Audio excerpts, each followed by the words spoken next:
Welcome, everybody. Okay, I'm going to start again. Facebook changes everything. All right, so this is Dr. Stephanie Carter, and I am live, and I am here, and this is day 16, and we are talking about principle number 4. Principle, let me just get things right here. Principle number 4 in the principle. So grab something to write with, something to write on, and we'll get started. This is going to be short. I promise you I'm not going to go like 30 minutes. All right, principle number 4 is, well, you know what? Maybe I should tell you principle number 1 and 2 and 3 so those who can catch up. Principle number 1 is be directed by a clear vision. Principle number 2 is knowing your potential for fulfilling vision. Principle number 3, which was the last video, was principle number 3, develop a concrete plan for your vision. Now, principle number 4 is possess the passion of vision. Now, this principle means that to fulfill personal vision, you will never be successful without passion. Now, passion is something that I teach my clients all the time. Every one of my clients will say, Dr. Carter, you are always asking us, what are we passionate about? And I am. You must be passionate. You must have passion. What do you love that you could do every single day, even if you didn't get paid to do it? Passionate people are those who have discovered something more than life itself. They have discovered a deep, deep well of what they want to do and why they want to do it. Okay. If you are not willing to take up death and follow me, then you can't be my disciple. You can't go on with me. See, that's passion. To follow Christ, you're willing to die for it. You're willing to die. Okay. So this is what passion is. How badly do you want your vision? How badly do you want it? If you want it just a little bit, you ain't got much passion. But if you want it like I want mine, you've got to have passion. Are you hungry for your vision? Are you hungry for it? Like you're hungry for, a good steak or Krispy Kreme donuts or chocolate chip cookies or your favorite Mexican. Are you hungry for it? How bad do you want vision? Passion is stamina that says, I'm going to go after this no matter what happens. See, that's where I'm at. No matter what happens, I'm going after this. Nobody's stopping me. Nothing is stopping me. I am going after this. Do whatever I have to do, but I'm going to get it. If I have to wait 10 years, I'm going to get it. If I have to wait 20, if I'm going to get it. If I'm going to get the promise of God to come to pass in my life, I'm willing to wait till my very last breath. I will get it. You've got to be that willing. Okay. Again, let me say that if you want to go all the way to your dream, you cannot sit back and expect everything to be easy. Getting your dream is not going to be easy. It's not. See, I get on here whether anyone gets on or not. I do a live Facebook whether anybody watches or not, because I'm really doing it to the Lord. I'm doing it as unto the Lord. So I'm going to get my vision because I'm doing it for God, and God's going to see to it that he takes care of me, that he does it. You understand? Now, you must have purpose that produces passion. Once you know what your purpose is, see, I know mine. I don't think I stated it maybe in the first couple of videos. My purpose, and you need to be able to state it in one sentence. My purpose is to instill discipline, integrity, and an uncompromising spirit of character in women. That's what I do. That's who I am. That's what I know that I do. And I do it by any means I'm able to do it with God. So you must have an attitude of those who worked on the wall with Nehemiah. So we rebuilt the wall till all of it reached half its height, for the people worked with all their heart. All of my heart is into working on my vision. All of it.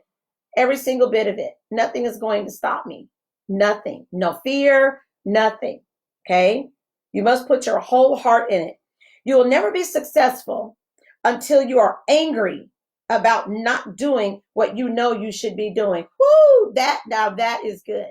That is good. If you're happy about what you're doing, you're going to end up settling right there. Let me read it again. You will never be successful until you are angry about not doing what you know you should be doing. See, I get upset when I don't get to write, when I don't get to create. At the end of the day, I go to bed and I go, I didn't get anything done today. I could have cut grass, cooked dinner, went to the store, all of this. But if I didn't get things done in my purpose, I'm angry about that. That is what you have to be angry about. Did I do anything towards my purpose each day today? Did I? The majority of people on the earth really have no passion for life because there's no vision in their hearts. Most people, think about it. Name some people around you. Let's just say if you can get 10, then if you can get 5, who you know have passion, who they're not just going to work, coming home, going to work, coming home, waiting for the weekend, and then there's the weekend and they go to Sam's, or they go on a vacation, or they just travel all the time and they do this, that, and the other just to get away from the Monday through Friday routine. But where's their passion? Do they have a passion? Does it keep them up at night? Does your passion keep you awake? Do you think about it? Do you think about what you can do? Do you wake up with the passion? In 2 Corinthians, we find a unique passage that shows the passion Paul had for his vision. Some people had challenged Paul's right to be an apostle. They said Paul was not really called by God and that he was not worthy of the respect he was getting. They themselves were false apostles. Yet they attacked Paul's credibility and spiritual qualifications and drew people away from the truth. That's what they did. Okay? I want you to read that in 2 Corinthians 11, 22 through 28. See, I'm not going to read it for you because you got to have enough passion to go after that yourself. For yourself. Paul said the price for a vision, but the passion enabled him to do it. You are passionate and you are real if you stay under pressure. You know your vision is from God when you are still at it once the storm clears. See, something may come, it may rock your boat, you may be in a storm, and then all of a sudden you're like, oh no. When the storm is over, I am going to do this thing. I'm still going to do this thing. It's easy to get excited about a vision, but harder to be faithful to it. Faithfulness is the key to vision. It's one of the marks of its legitimacy. See, you know if your vision is really legitimate if you stick with it even after the storm comes. When it comes, you're excited in the beginning, it's great. Then a storm comes, and after, are you still excited about it, or do you give up? When everything blew away for the vision, when you can't even see how to get it to come to pass, are you still excited? Passion means that what I believe is bigger than what I see. See, I have that in my heart. What I believe is bigger than what I see. And I see right now a bunch of nothing concerning certain things in my vision. I don't see it. I don't see it yet. I don't see the promise of God yet naturally. But in vision, I see it and it's bigger. Passion for vision overcomes resistance. It overcomes that. This is the last point I want to give you tonight. If you're going to be what you see in your mind, if you're going to go after what's in your heart, believe me, there will be resistance. Things will come against it. The only way to overcome that resistance is to have passion. See, resistance is going to come. Pressure is going to come. People are going to not encourage you. They're not going to be for you. They're not going to ask you how your vision is doing. They're not going to ask you, anything. But people can see vision on you. But when the pressure comes, when the trial comes and it gets hard, when it's over, then are you still going for it? Are you still going to pursue it? That's when you need to. That's when it's going to work. That's when you won't give up. That's when you'll know how legitimate it really is. The last point, if you can't stop what you're doing, listen, if you can stop what you're doing and still be happy, then you are not passionate about it. I can't stop what I'm doing and be happy. I can't. I've tried, but I can't. If you can be discouraged by someone telling you no, or the bank refusing you money, then you don't have passion. Passion meets every problem. It says such things as these. You may say no, but I know it really means wait. Even though you haven't come around to my idea now, you will later. Even though you stop me, I'll eventually go jump this wall. If you kill me, I'll rise and I'll do it anyway. Is that what you say? Is that what you're saying about your vision? That's what I'm saying about mine.